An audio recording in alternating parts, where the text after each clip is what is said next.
Assalamu alaikum. Welcome to another episode of Friends of Bangladeshi. Each time we bring a very special person to our show. We ask him questions, we share ideas, and basically he is a friend. And before I introduce him, let's go and see a video clip. Thank you. Tony Lee is a councillor of High Wycombe District Council. He first visited Bangladesh in 1980s. Since then, he visited Bangladesh 30 times. He was one of the first Englishmen who brought attention to Bangladeshi garments industry to Europe. He was one of the founder of the Conservative Friends of Bangladesh and visited Bangladesh with the Parliamentary Social Action Team to do charity work. Welcome back.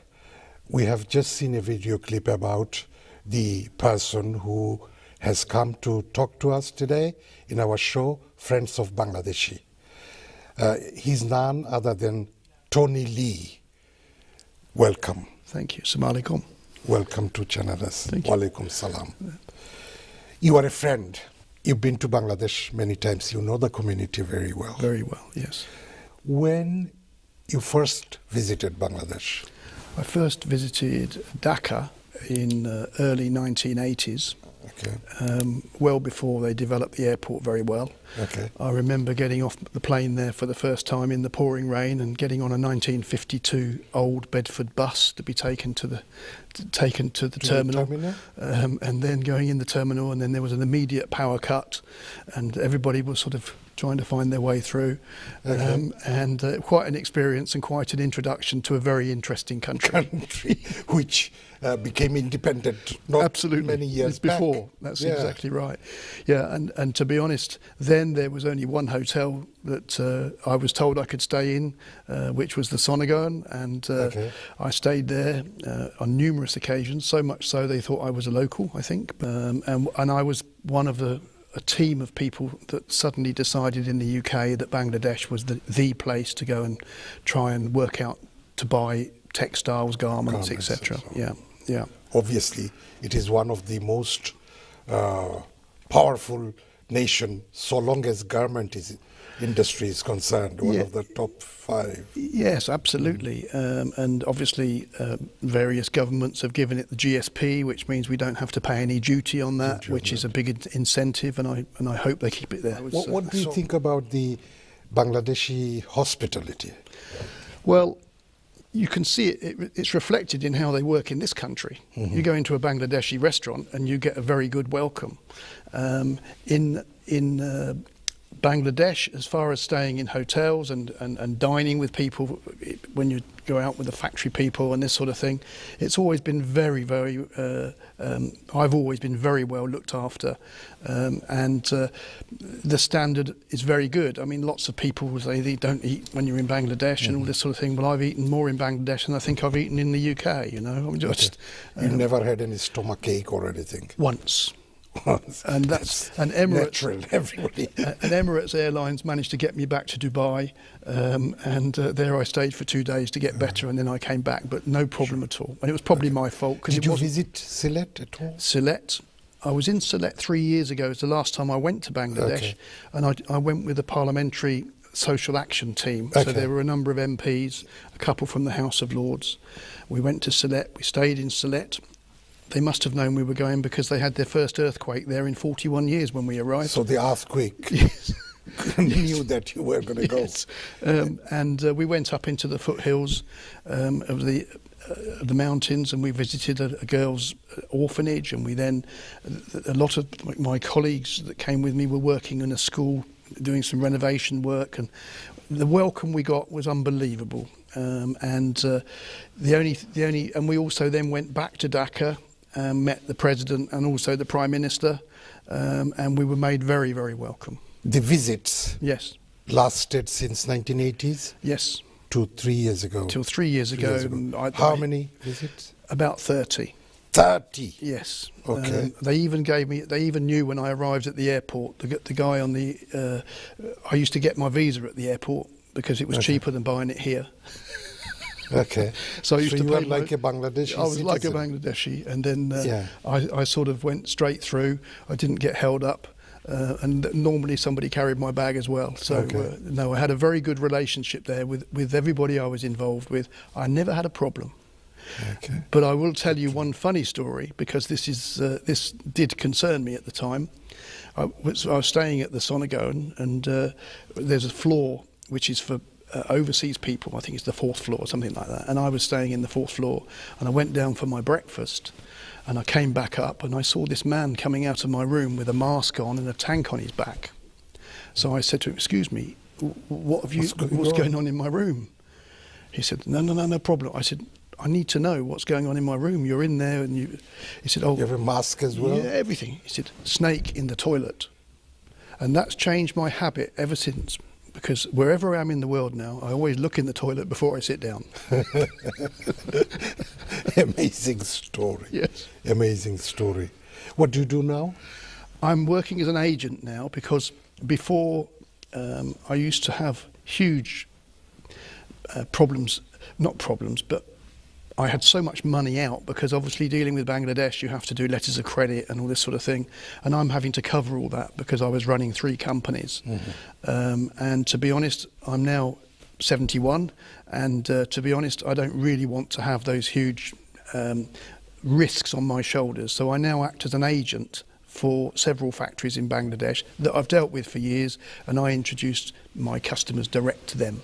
And From here? Yes, and I'm also a local councillor on a district councillor. Which council is that? Wickham District Council in High Wycombe. High Wycombe. Yeah. Okay. One of the biggest district councils in the country, actually. And there I enjoy myself, shall we say, in a completely different field. Helping the local community. Absolutely, yes. Okay. All right. So the Bangladesh experience, would you say good or very good?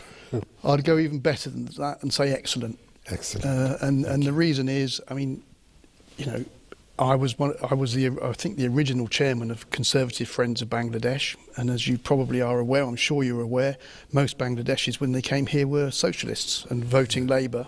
So we had a very small start. We started off with about 10 people, and I was involved with that with Anne Main, the Member of Parliament for They're going soon. for St Albans. Again, And yeah. and to be honest, the membership of that organisation now is well over 1,000. So, and with branches all over the country. So I feel proud of that, and I know that you've only got 1 Bengali in Parliament at the moment, but I think you're going to get 3 now, is it? 3? Because there was 1. 3 women. 3 ladies. 3 women. Excellent record. That's good. And 1 in the House of Lords. Brilliant. Absolutely brilliant. So And tell us about your 30 visits. From 1 to 30, what changes have you well, when seen? there's only one. I've been asked that question lots of times, and to be honest, there's only one way to explain it. Really, in the UK, we experienced our industrial revolution at the end of the 1800s, very early 1900s. I think Bangladesh experienced its industrial revolution in the late 70s, early 80s.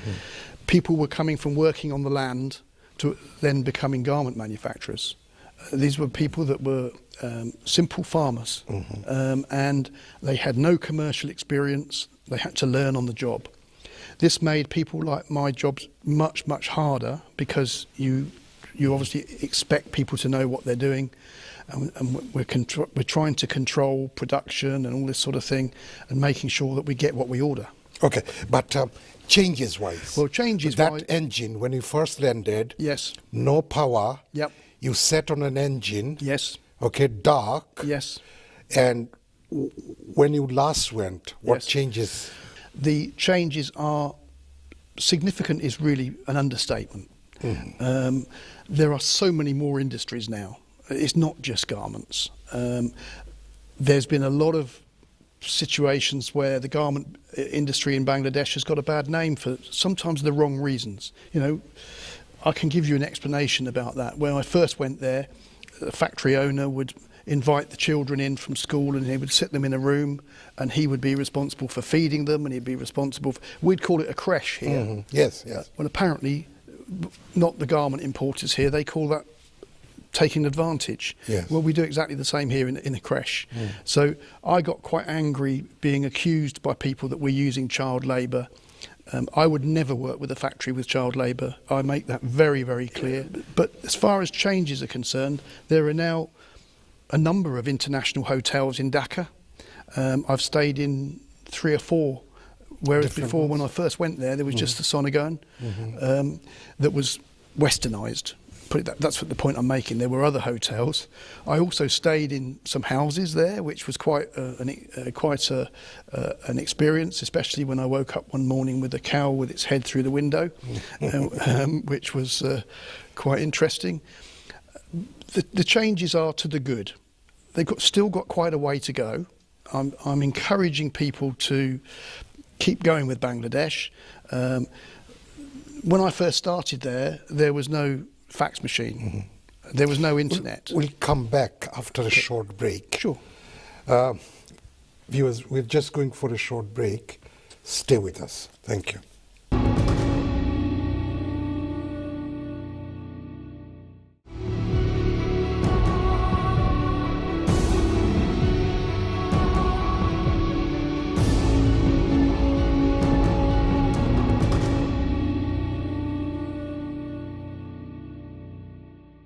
Welcome back. We have been talking to a very good friend of us, a friend of Bangladeshi, about his experience and what he knew before and what he knows about the Bangladeshi community in UK and also Bangladesh. And we were talking about the changes he has witnessed during his 30 visits since 1980s. Yes. So the question now is, infrastructure-wise, those days when you first went, I'm sure there were hardly any good roads. No, and also the airport and, local flights, trains. Yes. There was one decent road, which was the road to Chittagong. Okay. And to be honest, it was a dual carriageway as such. But if there was a problem on one side, they just diverted you onto the other side, and you're going head on to the oncoming traffic. Now, as far as I'm concerned, they're becoming much more westernised, much more modernised, and they're taking a lot more care about compliance. And compliance has always been a problem in Bangladesh, and it still is in some respects. But the vast majority of serious business people now comply with all the regulations that go with production. And also, as I said earlier, the trades now are much wider than just the garments. And I've seen things from Bangladesh which I never thought could happen. So I think, and obviously the medical facilities there are better. Bangladesh is exporting medicines now. Exactly. As well as garments. Exactly. Yeah. And I think the future is extremely bright, extremely bright. And purely on a political note, Brexit will actually benefit Bangladesh, I think. We'll come to that in a second. Yeah. But when you first went, Yes. did you have a mobile phone? No mobile phone, no. When you last went, did you have a mobile? Yes, I did. Did you have a smartphone? Yes, I did. Okay. Yes. So technology-wise, what is your opinion? Well, it used to cost me £4 a page to send a fax to Bangladesh. So if I was sending a garment specification, it could be £75 to send the spec. Now it's free because you've got internet. Telephone calls were hit and miss. If you could get through, you were Then you very got lucky. If you deal with the banks in Dhaka, I remember having to go there because I'd transmitted the letter of credit by telex, and they said they didn't have it. Well, I'd got a receipt for them having it, and I went there, and it was quite an education. I went up to the 3rd floor because I wanted to see the manager. It was a huge bank, and about 50 people following me. But now it's it all works. electronic, Yes, isn't it? it works. Internet banking Yes, and so on. it works. So Bangladesh is one of the 11 emerging countries now. It is. Yeah. I just think they have to Do concentrate. you feel good about it? Well, I've always, like we do? Well, I've always felt good about Bangladesh. I'm really glad you've got a lot of people here cooking Bengali food. Yes. Because it's my favourite. Do you like curry? I love curry. And Which dish is your favorite? probably chicken chicken shashlik. Chicken shashlik. Yeah. Okay. So how often do you have a curry? Once a week. Once a week. Yes. Do you know the situation with the catering industry at the moment? Yes, I do, in These relation to chefs Staff coming in. shortages and Yeah, there is a What- solution to that. What In is my that? opinion, there's a solution. The solution is that it has been abused in the past, and that's why governments had to do something. I think if you ignore that, then you're wrong, because it has been abused in the past. I love to see a new chef in a Bangladeshi restaurant because the menu changes and it gives you a better choice. I think there has to be a qualification for chefs to come into this country. They can't just say, I'm a chef. They have had to do training in Bangladesh. They've had to get some sort of achievement But, certificate, and then we let's bring say- them in for take Let's say 2 years. Bangladesh Yeah. chefs are not all of them are trained as such, but within the subcontinent there are, and they cannot come either because they need to. The employer need to have a license. Yes. He cannot have a license if he does takeaways. Yes. And it is over 30,000 salary he has to show. Yes. So a small business with 5 or 6 staff, how can he manage? Then comes the staff shortages. Yeah. Okay, the SBS system. Those days, young people could come to this country, came to this country for a year. Yes. The government knew that they would not go back because, they came from a very poor Poor background. background, yeah. That's the point I'm saying. But these people are now Yes. trained, fully trained. They are chefs now, cooks now, managers now, but they are undocumented. But I do think that there is a responsibility on the Bangladeshi community or the Bangladeshi powers that be to come up with a solution that they can offer to the British government. Don't just expect them to sit We've been there. screaming. No, but the point I'm making is that I think if you came up with a solution that said somebody's got to be able to prove that they're skilled. Number one, I don't think We you can are. get away. Right. We are. The second thing is it should be limited to 2 years, but renewable, and also it has to be policed that after the 2 years they go back. Yes, but we have been trying, taking every opportunity, trying to make the government of the day understand about the severity of the situation and the fact that at a rate of 2, the catering restaurant or the takeaway is closing. Yes. But nothing is being done. We know that there are a lot of unemployed people within this country, but they are not encouraged or given incentive to go into the catering industry. So this is a catch-22 situation, It is, but yeah. politicians are politicians end of the day. Yeah, but I still think that the Bengalis have to help Can we with the just solution. very quickly go to climate change about Bangladesh? Yes, it's the biggest worry to me that I could ever have. As I told you, the last time I went to Bangladesh, there was a earthquake there. And it was the first earthquake in 41 years. And where I was staying in Sylhet, I looked at the topography and I was no more than 1.5 metres above sea level. Now, what I'm saying to you, with that type of climate change, sea levels are going to rise. If there is an earthquake, a tsunami is going to come in, and that's going to be a huge problem. Thank you. When did you first meet a Bangladeshi? Oof. Probably 40 years ago. Okay. And do you have many friends here? Yes. Bangladeshi friends? Yes. When I say friends, they're more associates because, Okay. yes, they're more so. I know lots of people. As I said, conservative friends of Bangladesh. I have friends across the board in that organisation, and they're doing really very well. Do you think with Brexit, countries like Bangladesh would benefit? Yes, 100%. How? Because it will open the market as a direct situation and not a European situation. And I think also that as long as you keep the GSP, which is really the general system of preference is critical for the retail trade in this country. For the other trades, it's not, but for the retail trade, it's critical. And if they keep that, then I can see it only going from strength to strength. Thank you. And do you think with Brexit, Yes. Commonwealth will Yes. be revived? It depends who becomes king or queen. We have the Queen. Yeah, I know, but the Queen is in her 90s. But I know you And you know, I want her to live forever, but she's not going to live forever. Yeah. And it would depend who becomes it king or depends queen. on the government. Yes. Well, I don't know if Government it's and the parliament. Yeah, I think the leader, the royalty govern themselves effectively, and I think it depends who becomes king or queen. You think so? Yeah, I think so. That's interesting to Yes. know. But we always thought that the parliament is the supreme decision makers. Well, no, they still have to go and ask permission. Yes. Yes. Okay.